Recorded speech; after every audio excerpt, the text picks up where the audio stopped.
বরগুনা 1 আসন থেকে নির্বাচিত মাননীয় সদস্য জনাব মোহাম্মদ অলিউল্লাহ। জনাব মোহাম্মদ অলিউল্লাহ, আপনার সময় 8 মিনিট। ধন্যবাদ আপনাকে। আসসালামু আলাইকুম ওয়া রাহমাতুল্লাহ। নাহমাদুহু ওয়া নুসাল্লি আলা রাসূলিল কারীম। আম্মা বাদ, ফাউযু বিল্লাহি মিনাশ শাইতানির রাজীম। বিসমিল্লাহির রহমানির রহিম। ইয়া আইয়ুহাল্লাযীনা আমানুত্তাকুল্লাহ ওয়া যারু মা বাকিয়া মিনার রিবা ইন কুনতুম মুমিনিন। মাননীয় স্পিকার, এই মহান সংসদে আমাকে কথা বলতে দেওয়ার জন্য আপনাকে অসংখ্য ধন্যবাদ জানাচ্ছি। যেহেতু বর্তমানে 2026 এবং 27 অর্থ বছরের বাজেট সম্বন্ধে আলোচনা চলমান,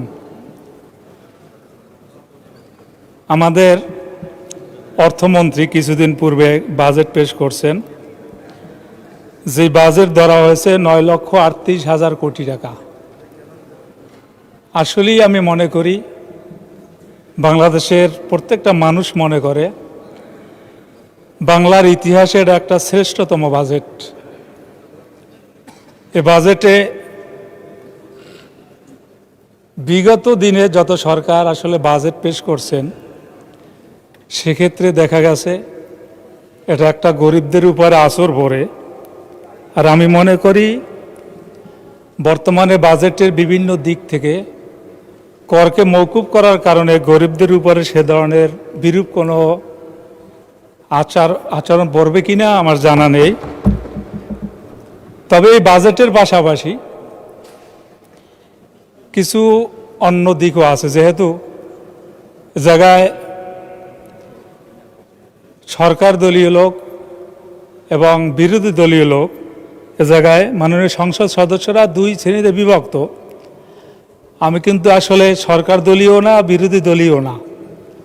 সেক্ষেত্রে আমি অনেক ক্ষেত্রে কিন্তু এ জায়গায় আমি অবহেলিত হচ্ছি। এটা আমি অপ্রাসঙ্গিক একটু কথা বলে নেই। বিভিন্ন সময় বিভিন্ন পয়েন্টে হাত তোলার পরেও কিন্তু আমি সময় পাচ্ছি না, সামনে যেন পাই। সেক্ষেত্রে মাননীয় স্পিকার সাহেবকে আমি জোরালো অনুরোধ জানাচ্ছি। তো বাজেটের এই বিশাল, আসলে বাজেটের পক্ষে যারা কথা বলতেছেন এবং বিপক্ষে কথা বলতেছেন, যারা বাজেটের পক্ষে বিপক্ষে যারা কথা বলে, এটা আপনাদের শোনার ধৈর্য ধারণ করতে হবে, মেনে নিতে হবে। এটা হবে। আমরা তো বাজেট অনেক বড় হয়েছে এটা সমালোচনা করি না। মূলত আমাদের সবচেয়ে বড় ইশকাল হলো, আমাদের প্রশ্ন হলো, এই যে বাজেটের এক বিশাল ঘাটতি আছে 2,43,000 কোটি টাকা, এইটার যোগানটা যে আমাদের মাননীয় অর্থমন্ত্রী দিতে চাচ্ছেন বৈদেশিক ঋণের উপরে ভিত্তি করে, এ জায়গায় হলো আমাদের সবচেয়ে বড় প্রশ্ন। যেহেতু এদেশে বারবার সরকার পরিবর্তন হয়, ঋণ তো জনগণের মাথায় থেকে যায়। এখনই আমরা প্রত্যেকটা জনগণ, প্রত্যেকটা মানুষ মাথাপিছু 1 লক্ষের উপরে আমরা কিন্তু ঋণগ্রস্ত।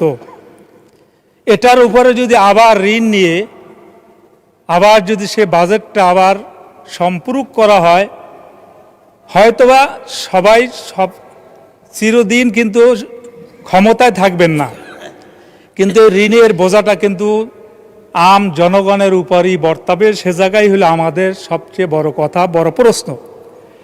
তবে আমি আবার সাধুবাদ জানাই গণপ্রজাতন্ত্রী বাংলাদেশ সরকারের মাননীয় প্রধানমন্ত্রীকে। নিশ্চয়ই তিনি এত বড় একটা বাজেট দিয়েছেন, নিশ্চয়ই তার একটা পরিকল্পনা আছেন। দোয়া করি তিনি যেন বাজেট অনুযায়ী দেশকে সামনে অগ্রসর করে নিয়ে যেতে পারেন। এই বাজেটের আয়ের দিক ধরা হয়েছে 6,95,000 কোটি টাকা। মাননীয় স্পিকার, এ জায়গায় আর একটা আশ্চর্যের বিষয়, সেটা হইলে বাজেটের 1,27,500 কোটি টাকা আমাদের শুধুমাত্র সুদ দিতে হবে। আমরা বাংলাদেশের শতকরা 90 থেকে 92% মুসলমান।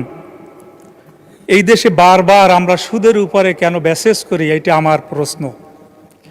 আমরা কি সুদের এই করাল গ্লাস থেকে কি বেরিয়ে আসতে পারবো না? নিশ্চয়ই আমি বিশ্বাস করি বর্তমান যারা সরকার পরিচালনার দায়িত্বে আছেন, সরকারের দায়িত্বে আসার আগে আপনারা নিশ্চয়ই বলেছেন মদিনার আলোকেই আমরা রাষ্ট্র পরিচালনা করব।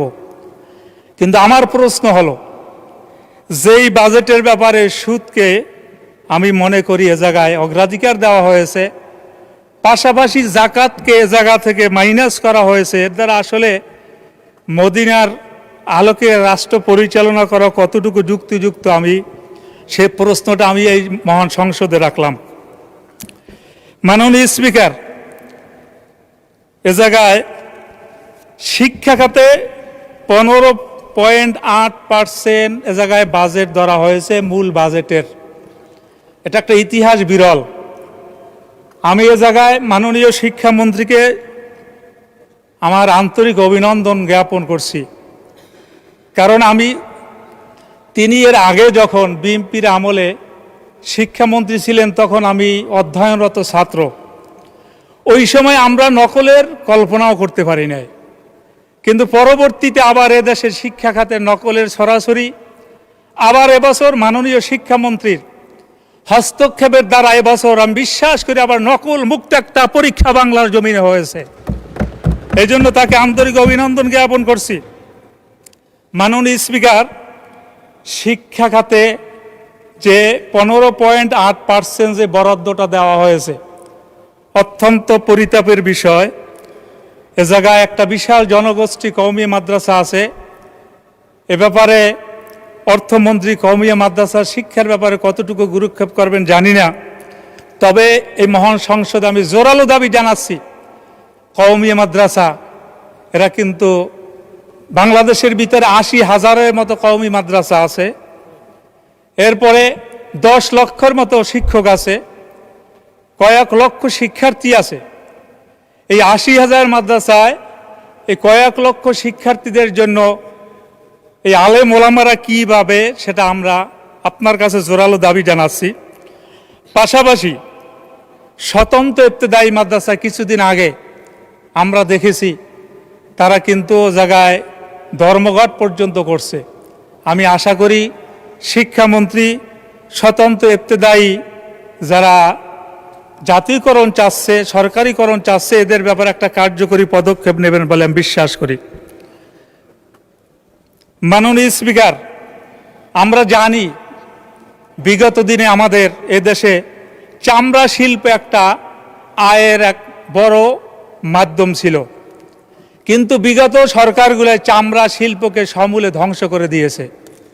আমাদের এই বাজেটে আমি বিশ্বাস করি যে আমাদের এই বাজেটের ভিতরে যে ঘাটতিটা রয়েছে 2,43,000 কোটি টাকা। মাননীয় সদস্য 8 মিনিট তো দেয়া হয়েছিল, আর 1 মিনিট দেয়া হলো।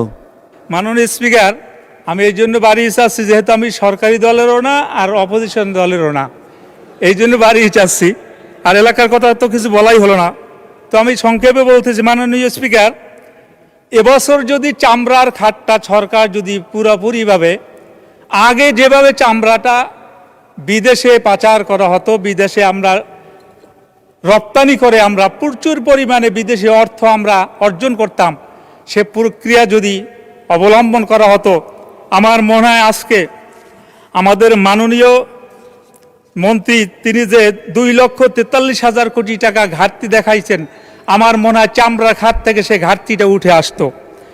মাননীয় স্পিকার, আমি আমার এলাকার কথা সংক্ষেপে বলি। আমার এলাকার ব্যাপারে চিকিৎসার ব্যাপারে বারবার বলা সত্ত্বেও কিন্তু কোনো প্রতিকার পাচ্ছি না। কোন প্রক্রিয়ার সামনে অগ্রসর হলে হাসপাতালগুলোর সুচিকিৎসা আমরা নিশ্চিত করতে পারবো, সেটা মাননীয়